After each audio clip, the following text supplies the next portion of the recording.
Hello दोस्तों, नमस्कार। मेरा नाम है के। आइए सुनते पढ़ते हैं एक कहानी। बेताल पच्चीसी 24। माँ बेटी के बच्चों में क्या रिश्ता। मंडला नगर में मांडू नाम का राजा राज करता था। उसकी पत्नी का नाम चंडिली था। वह मालवा देश के वीर सैन की राजा की लड़की थी। उसके हिरण्यवती नाम की एक सुंदर कन्या थी। जब वह विवाह के योग्य हुई तो राजा मांडू के सगे भाई बंधुओं ने उसका राजपाट छीन लिया और उसे देशद्रोही बनाकर देश निकाला दे दिया। राजा मांडू रानी चंडीली और कन्या हिरण्यावती को साथ लेकर मालवा देश की ओर चल दिया। रात को वे एक जंगल में ठहरे। पहले दिन चलकर भीलों की राज नगरी में पहुँचे। राजा ने रानी और बेटी से कहा कि तुम लोग जंगल में छिप जाओ, नहीं तो भीलों की सेना वाले तुम्हें परेशान करेंगी। वे दोनों जंगल में चली गई। इसके बाद भीलों ने अजनबी राजा पर हमला कर दिया। राजा ने बहादुरी से मुकाबला किया पर अंत में वह मारा गया।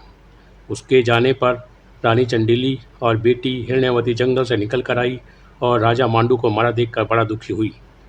वे दोनों शोक विलाप करती हुई एक तालाब के किनारे बने मंदिर में पहुंची। उसी समय वहां राम प्रसाद नाम का साहूकार अपने लड़के लल्लू प्रसाद के साथ घोड़े पर चढ़कर शिकार खेलने के लिए उधर से गुजर रहा था। दो स्त्रियों के पैरों के निशान देखकर साहूकार अपने बेटे से बोला, अगर ये स्त्रियां मिल जाए तो जिससे चाहो विवाह कर लेना। लड़के लल्लू ने कहा, छोटे पैर वाली छोटी उम्र की होगी, उससे मैं विवाह कर लूँगा, आप बड़ी से कर लेना। विदुर साहूकार विवाह नहीं करना चाहता था पर बेटे के बहुत कहने पर राजी हो गया। थोड़ा आगे बढ़ते ही उन्हें दोनों स्त्रियां दिखाई दी। साहूकार ने पूछा, तुम कौन हो?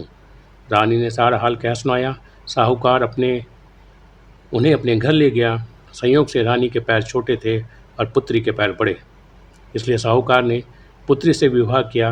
लड़के ने रानी से, और इस तरह पुत्री सास बनी और माँ बेटे की बहू। उन दोनों को आगे चलकर कई संतानें हुई। इतना कहकर बेताल बोला, राजन बताइए, माँ बेटी के जो बच्चे हुए उनका आपस में क्या रिश्ता हुआ? यह सुनकर राजा विक्रम बड़े चक्कर में पड़ा। उसने बहुत सोचा पर जवाब न सूझ पड़ा, इसलिए वह चुपचाप चलता रहा। बेताल यह देखकर, राजन कोई बात नहीं, मैं तुम्हारे धीरज और पराक्रम से खुश हूँ। मैं अब मुर्दा शरीर लेकर आता हूँ, तुम इसे योगी सिद्ध के पास ले जाओ।